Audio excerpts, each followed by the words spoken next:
Lo Yesus dongan mi las roham, Yesus ipangubupin las roham.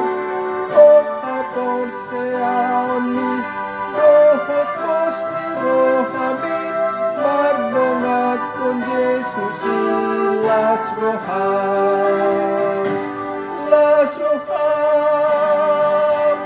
las roham, mardongat kon Yesus las roham. Marsinon ng madipo pitang pakirimoni, mardongat kon Yesus las roham.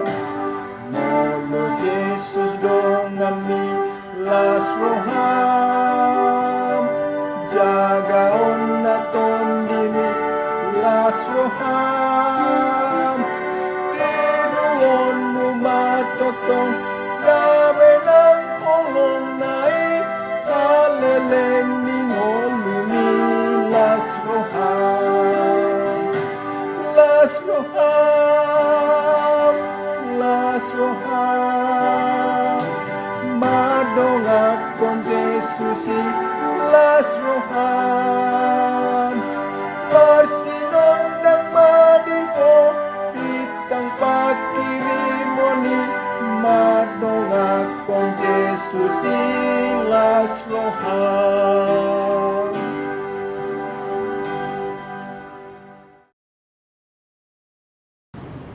Damai sejahtera dari Allah Bapa, itulah yang melampaui akal dan pikiranmu di dalam Kristus Yesus Tuhan kita. Amin.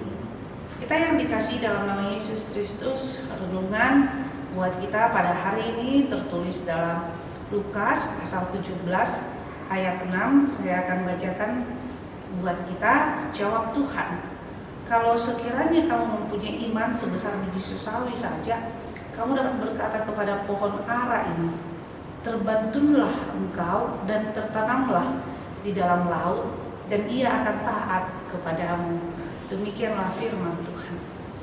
Kita yang dikasihi dalam nama Yesus Kristus, Ibrani 11 ayat 1 mengatakan iman adalah dasar dari segala sesuatu.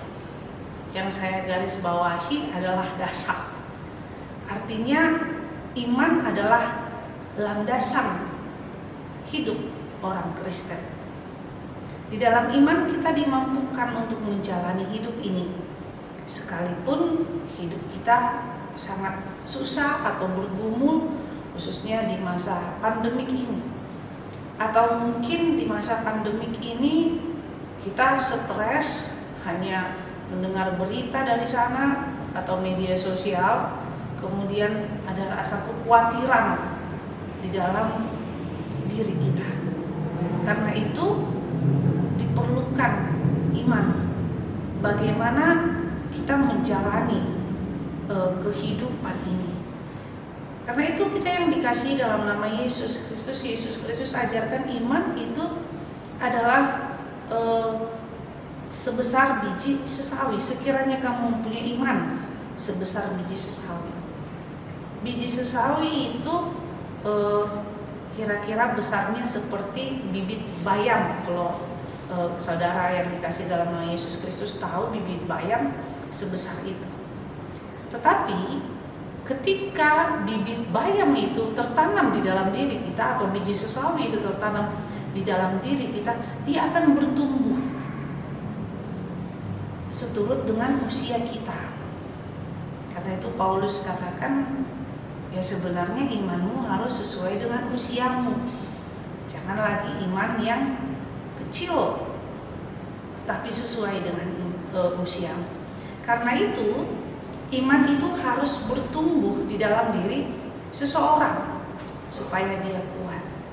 Bagaimana imannya supaya bertumbuh? Tentu dia mengenal siapa yang dia imani, dia mencintai siapa yang dia imani, dia memahami siapa yang dia imani, dan dia menghidupi apa yang dia imani itu sendiri. Karena itu dikatakan adalah bagaimana orang Kristen sekiranya imanmu sebesar biji sai, kamu dapat berkata kepada pohon ara ini.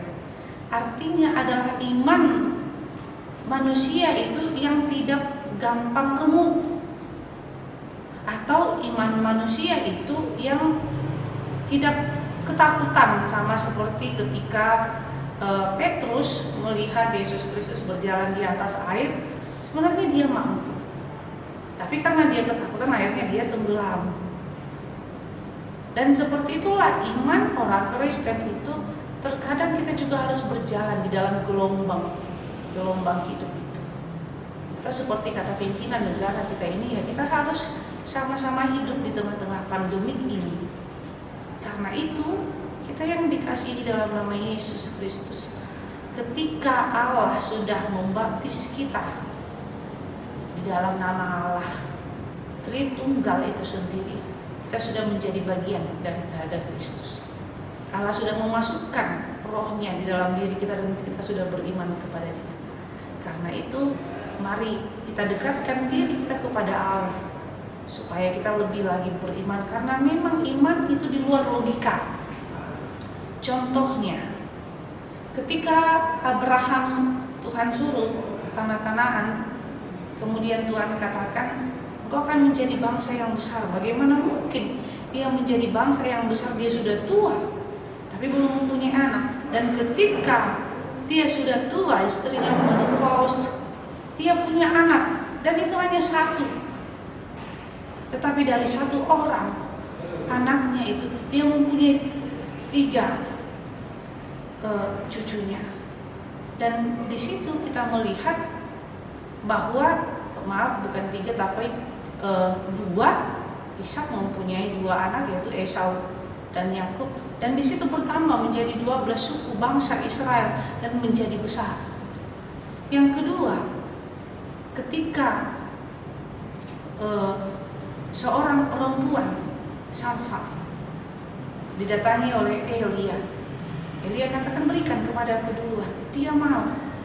Kemudian bertambah-tambah minyak dan tepungnya. Di situ kita melihat bahwa iman kita itu amanginang di luar daripada logika kita. Mari dalam perjalanan hidup ini kita pakai iman atau logika kita. Atau pertanyaan saya, manakah kita duluankan? Iman kita kah atau logika kita? Mari kita jawab dalam hati kita masing-masing. Amin. Kita bersatu dalam doa. Terima kasih Tuhan Yesus buat anugerah-Mu, buat cinta kasih-Mu.